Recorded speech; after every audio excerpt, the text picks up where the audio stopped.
महाराज जी के आज के विशेषांक में रक्षा सूत्र परिवार के सभी सदस्यों का हार्दिक स्वागत है। बाबा जी के भक्तों को राम राम।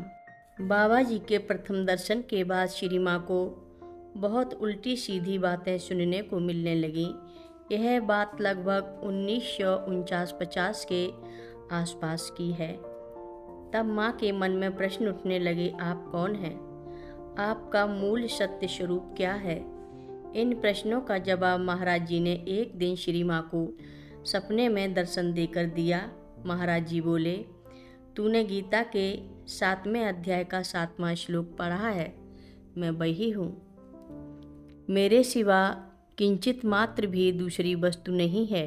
यह संपूर्ण जगत सूत्र में मणियों सदृश मेरे में गुथा है, अर्थात माला की मणियाँ सृष्टि एक सूत्र में मुझ में गुथी हुई हैं। एक अवसर पर बाबा जी मौज में थे तो कहा, पूरन हमारा सारा काम प्रकृति करती है, यानी मैं प्रकृति पर नियंत्रण रखने वाले जगन्यंता का ही स्वरूप हूँ। बाबा जी के आदेश पर कैंची में श्री एस चिन्बान हनुमान जी के दर्शन करने गए। उन्हें हनुमान जी के स्थान पर महाराज जी दिखाई दिए। श्री चिन्बान को एहसास करा दिया कि मैं ही हनुमान भी हूँ।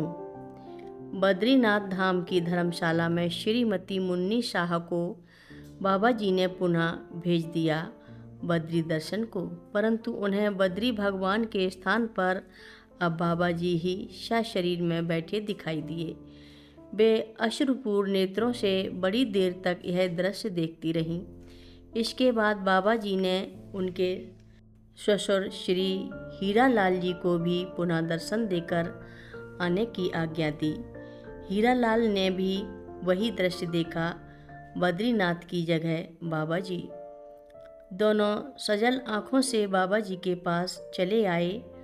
मुन्नी जी तो चुप ही रहीं, पर हीरालाल जी बोल उठे, जब यहीं दर्शन हो रहे थे तो वहाँ फिर भेजने की क्या ज़रूरत थी? और फिर हीरालाल जी रोने लगे। रमा जी ने एक दिन गंभीर परिस्थिति से उबारने हेतु महाराज जी से प्रार्थना की, प्रभु सोच त्यागो बल तोरे, सब विधि घटो काज अब मोरे। इस पर महाराज जी तुरंत बोले, तू जानती नहीं, मैं ही तो सब कुछ कर रहा हूँ, करता आया हूँ और करता रहूँगा।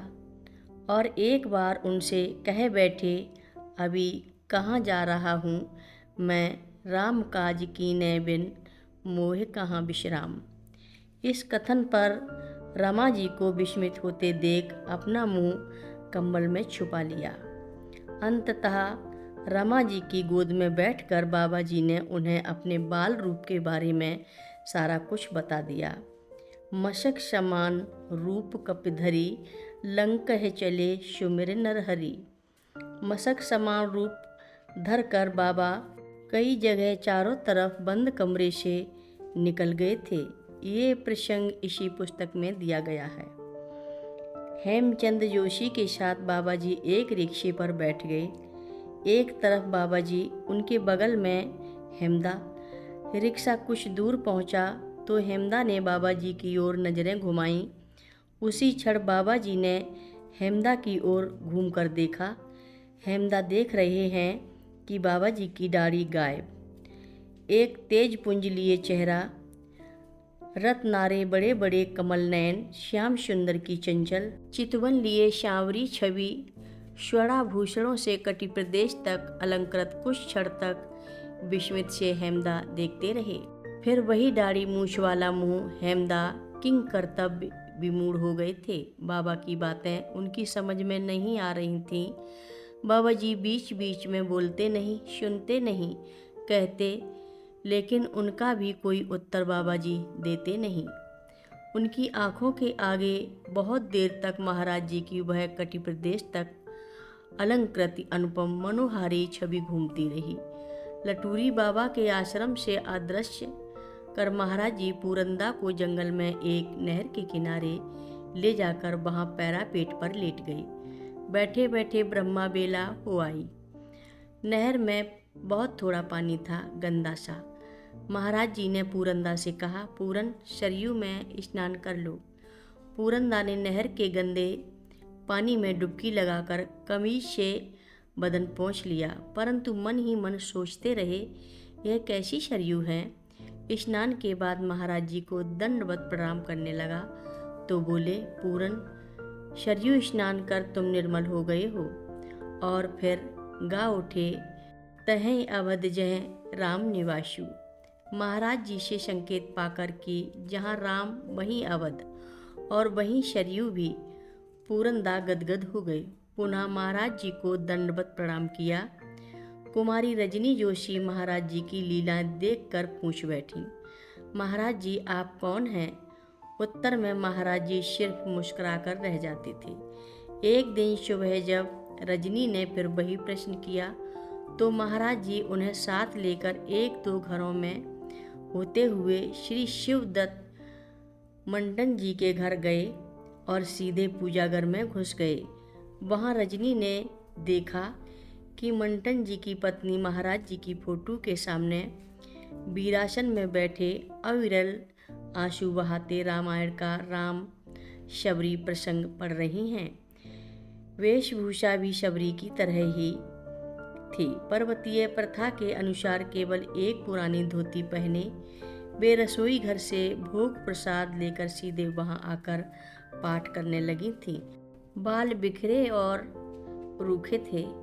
बाबा जी और रजनी कुछ देर तक यह पाठ सुनते रहे। महाराज जी के नेत्रों से भी आंसू बह रहे थे। महाराज जी ने रजनी की तरफ देखकर कहा, अब भी न समझी तू।